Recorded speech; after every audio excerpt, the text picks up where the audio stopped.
Anxiety is quite a popular thing these days. So if we relate this back to the inner child or the subconscious, but more specifically, let's go with the inner child. If the inner child has been stuck or frozen in time, and what that means is something happened early in their childhood, maybe at the age of 4, maybe at the age of 7, maybe at the age of 8, that really frightened them. And in some cases, downright traumatized them. So let's say I had this traumatizing experience at the age of 6, and now I'm 46. That experience that I had at the age of 6 that traumatized me at a cellular level, that trauma is still in my cells, which means my child, now known as my inner child, from my childhood, potentially ended up frozen in time. Because when the trauma becomes intense enough, what ends up happening, it causes a freeze. It causes a freezing of the energy that we experience during that experience that then goes into our cellular level. And when that happens, it automatically imprints upon, in this case, the subconscious and or the inner child. If that doesn't get cleared, the likeliness of a repetitive event that will occur, maybe at the age of 7, maybe at the age of 9, maybe not until the age of 13, is highly likely.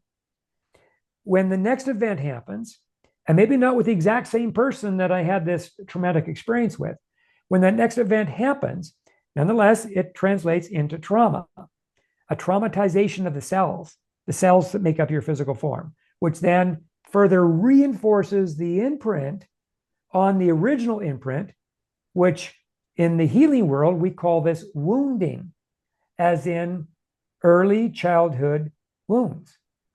And if these wounds are not, if they're not given the right kind of attention, the wounds then go into burial. And this is where your subconscious takes them on and files them in one of your computer files, so to speak. But the problem is that energy, even though it's been buried inside of us, it was buried alive. That's the problem.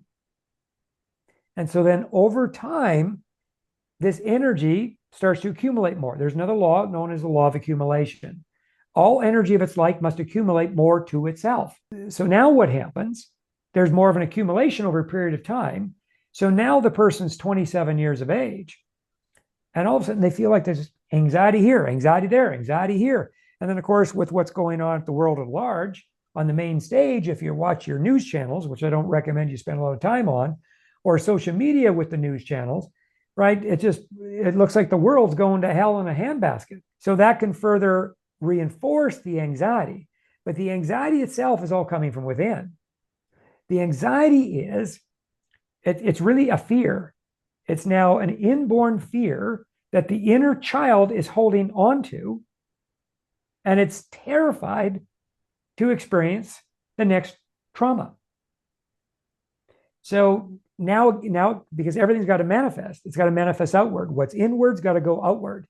So now it manifests outward, including the way we behave.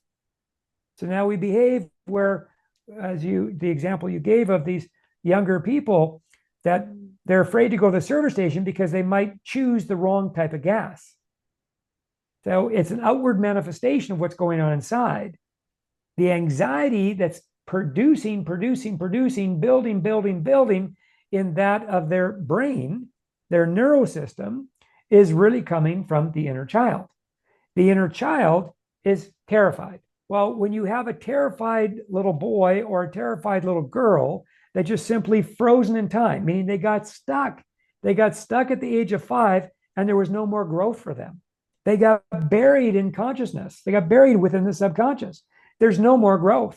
So they go into a holding pattern, or this part of us goes into a holding pattern. Meanwhile, physically, it looks like we're growing up. But are we really? Are we really growing up? And so that in itself will produce this anxiety. And then if it's not treated properly, cared for correctly, then, like I said, it's going to build more and more. And one of the ways in how you spot it is this manifestation of more and more anxiety. The anxiety is not the problem. The anxiety is the effect of the problem. The problem is inside. And that's where the work comes into play, the inner work, the inner transformational work. And then once you become privy to that and you start to engage in that with whoever your transformational teacher might be or your transformational coach might be, that's where now you can really start to change everything for the better.